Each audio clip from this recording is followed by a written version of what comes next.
everyone, welcome back to another comic review. Now I know that you have been hearing a lot of meh and negative reviews from me, so I'm spicing it up with a good one. So this comic is called Machine Girl, and it's about this gal who is a cyborg and competes in these intergalactic tournaments fighting off aliens. And of course, since she keeps winning her matches, they want to know just who exactly this girl is, why she keeps winning, and where she gets her strength from. It's a very simple story to start off with, but it's a really good starting point. It gives you room to breathe and really soak in this character, what position she's in, what she's feeling. And of course, the first thing that drew me to this book is this awesome cover. Oh my gosh. Got a little bit of tentacle going on here.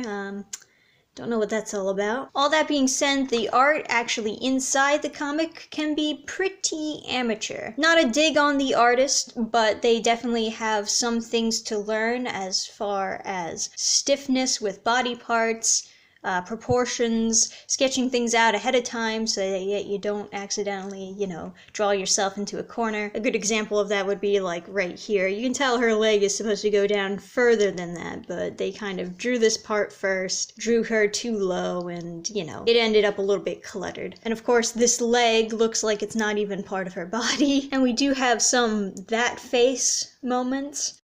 But overall, I don't think it's too bad. Given enough time, it could be improved on. It just needs to be practiced over and over again, which is something that kind of naturally comes as you just keep drawing a series. And as much as I complain about how stiff some of the bodies can be and how kind of wonky some panels might look, I really like looking at the backgrounds, just these kind of junkyard type environments. It really does a good job at bringing that aesthetic, so you know what kind of place this planet is and what kind of aliens come here. It's just like a halfway house for everyone, basically. I think the character herself is kind of easy to like. She's very excitable. She enjoys fighting in these tournaments, but she can't, of course, let her grandpapa here know about that, because he would not want her to be fighting in these tournaments, because of course he doesn't want her getting involved in the wrong crowd, and of course that's kind of what's going on here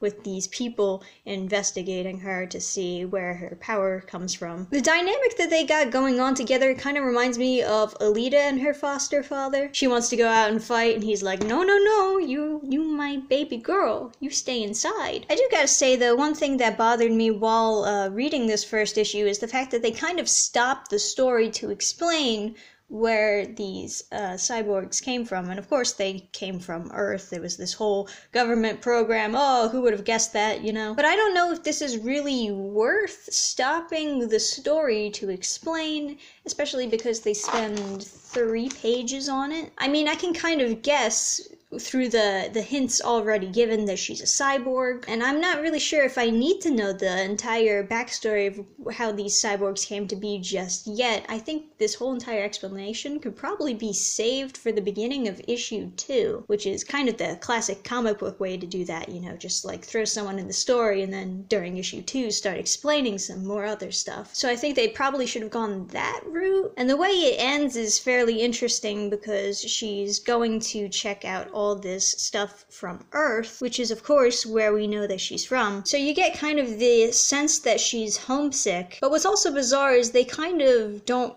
say that she comes from Earth directly, like it's almost supposed to be a secret. They just say that it's a special place. While she's holding the Earth Encyclopedia. I mean, it's right there. You could just peek over her shoulder and see, oh, it's Earth. But it's kind of trying to foreshadow some mystery behind why Earth is such a special place and why her father wouldn't want her getting all these Earth things in her possession. But it ends right there, and it's pretty solid. It's a pretty solid comic, honestly. It's enjoyable. I think the main character is likable, and there are other side characters that are really interesting, and you want to see more of them. Maybe pacing could have been better here and there, but overall, it was a good read. One of the interesting things about this is that it's published by 2 publishers. I think the story behind that is One of the publishers, it like published as a digital comic, and then one of the publishers was distributing it, and they kind of made a deal like that. But it's not something that you see every day, you know, a comic book with two publishers on each corner. So yeah, if you're looking for a chill, interesting read, I'd recommend Machine Girl. I liked it. I would buy another issue. If you've read it, let me know what you think down below in the comments section. Did you like it? Did you have certain problems with it? Certain critiques that you would add to this video? Any and all thoughts, just let me know. Thank you guys for watching yet another comic review. Remember to like the video, because that's important. And I'll see you guys next time. Bye! Program restart.